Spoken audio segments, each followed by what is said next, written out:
G'day folks, Andy here from McDowall Manor.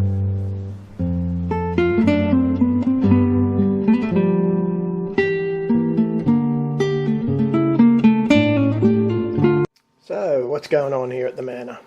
Well, it's only about 4 weeks till spring, I think, so I decided yesterday that what I'd do is get a few of the quail eggs over a couple of days and incubate some of those. So I ended up over 3 days I got 12 eggs, which is pretty good because I've only got 4 females left.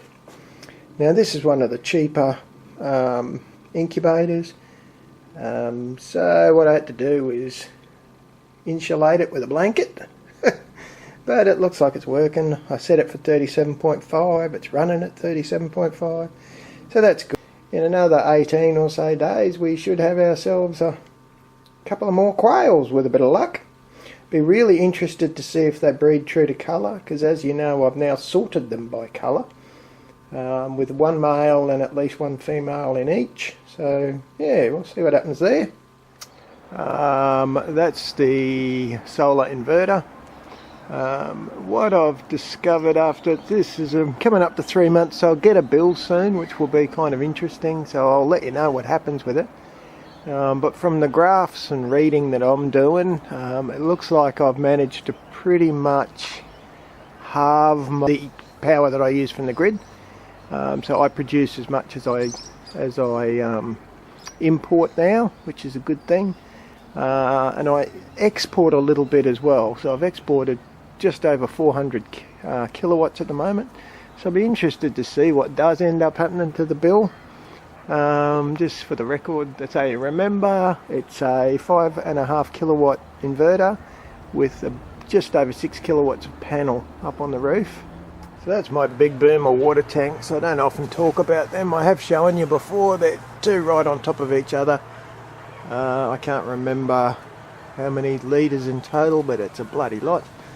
I'm guessing at least 10,000 litres. They look like 5,000 litre tanks to me. Anyway, so I use them to water the gardens. Now what's a bugger is my last water bill was $400. So that's only water that we use inside for showers and cooking and cleaning. You know, there's a fair few people, but Jesus, $400 a quarter, give me a break. We're going to have to work out some way, if I can work out a neat way of doing it, I'll actually hook these up to the toilet, so the toilet flushes, at least the downstairs toilet flushes from these water tanks as well. Just another crazy little aside, that's torn up shredded banana leaf off, I'll try not to turn you too quick, off my banana tree. I've actually got 3 now. So I don't waste that kind of stuff. I'll show you the old dead pawpaw. He's near the little compost bins here. That's getting gradually broken up and used as mulch as well. Otherwise I've only got to send it to the tip, and it seems like a hell of a way. Oh, that's the gas bottle. So over here in Australia, if some of the really old suburbs have gas lines, gas mains that come into the houses, and they run their hot water systems on them and their stoves, which is great. You know, it's a much cheaper way to go than using electricity. Where we don't have the gas line, so I'm a bit further out of town. In fact, I think I'm 14, maybe 13 kilometres out of town. We have gas bottles, and when those bottles run out, you telephone the company and they'll bring new gas bottles out for you. And I think, don't quote me, I'm trying to remember, I think last time it cost me about $46 for a bottle. They're fairly big bottles, so they do tend to last, they last a long time, at least a couple of months.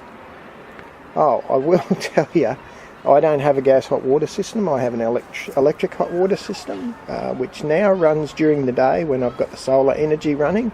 It's got a little automatic timer on it. So what I use this gas for is my cooktop inside in the kitchen. As you know, that's the wood-fired pizza oven. Now you can probably tell from the gooseberry, which is slowly but surely overgrowing the pizza oven yet again. I don't use that bugger very often, and let me tell you why. I actually love the idea of it, because all the waste wood is what's used to heat it. Now the problem I've got is the guy that built it, that originally owned the house, he knew people who had a catering company. So what he wanted to do was be able to make pizzas, but also cook a whole pig for his, I kid you not, for his catering friends. Well, I don't know about you guys, but I can't remember the last time I cooked a whole pig. Another true confession, and you can see that's the garden bench which I scabbed off the side of the road.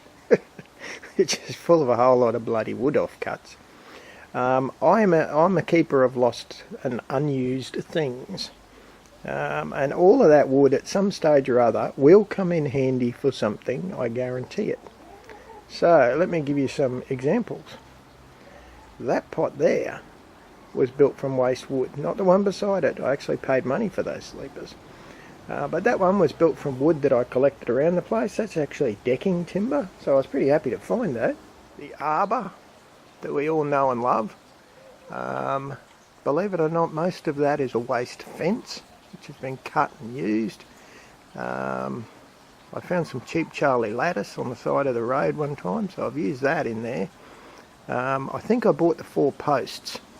I think you can tell from the Quail House, that's all pretty much pre-loved wood as well. There's bits of old metal that I picked up off corrugated iron roofing off old construction sites. They'd thrown it into a tip and didn't want it, so I said, oh well, I'll have that. That wooden roof there, that's somebody's bath step. It was a wooden bath step, and I said, well, bloody hell, they've thrown it out, I'll use it. So you can see I do actually, I'm not kind of kidding, I do actually use the one. I don't often talk about it, the straw on the chicken coop. I only buy it about every 4 months, to be honest. I buy a bale. It's tied with 2 pieces of straw, which I cut off, and then I let the chickens spread it. And they seem to enjoy it immensely. Looks like Rossie's come and thrown a bit up the top there. But for the large part, the chickens do most of the work, which is pretty good. Jesus, she's a magnificent chook, that Bertha, I tell you. I've got a mate. He's got a chook. He's got a rooster. Same sort. She's a barred Plymouth Rock. And he's got a barred Plymouth Rock rooster called Rocky Balboa, who's pretty much as big as Big Bertha here. So I'm going to take Big Bertha over there soon, and she can have a little holiday. What I'm hoping we get is quite a few barred Plymouth Rock chicks. Another thing, when you're old and retired like me, and I will actually tell that story sometime, about how I got to be old and retired, what ended up driving me to where I am. But you sort of try to avoid all costs as much as you can. So this glass sliding door, which belongs over there, it stopped bloody sliding. So I pulled him out today. I got excited and I pulled him out. And I discovered there's 2 little wheels under the bottom. And those wheels were completely knackered. They'd collapsed. So I've unscrewed one. I worked out how to take them out, and I've taken them out. And I'll get 2 newies and I'll sling them underneath, and hopefully I will have fixed that door. And I've got to tell you, most handymen charge about $85 to $100 just to come out and have a look at, before they even start to try and bloody fix anything. So if I can manage to pull that off, I'll be pretty excited. For those who are long-term followers of my channel, I am pretty much as useless as tits on a bull with most things. Although in the last 3 years, since I've been doing this video channel, I've really started to learn how to build stuff. And I look it up on YouTube and I suss it out, and away we go. As you know, for a complete and utter dill, I managed to build all my own raised gardens.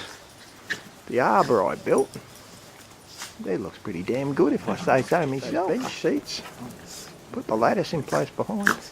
That little house up there, that holds the internal workings, the inverter and the batteries for my solar emergency backup system that I built and installed. And I didn't build the panels, of course.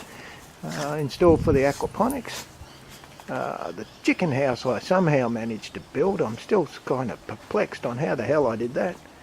What's even more amazing is the entire aquaponics system, which is well and truly hidden now, but anyway, I built that too. Go figure. And final little bit of information for this clip. It's already gone too long, sorry about that. That, my friends, is an avocado tree. So it's a Hass avocado, a grafted one. So the tag tells me if we're real lucky in 2 or 3 years we'll start to get avocados, which is much better than 7 years from a seed. And I've done a sneaky thing. Rosie didn't want me to buy that, so I snuck off. I've bought it.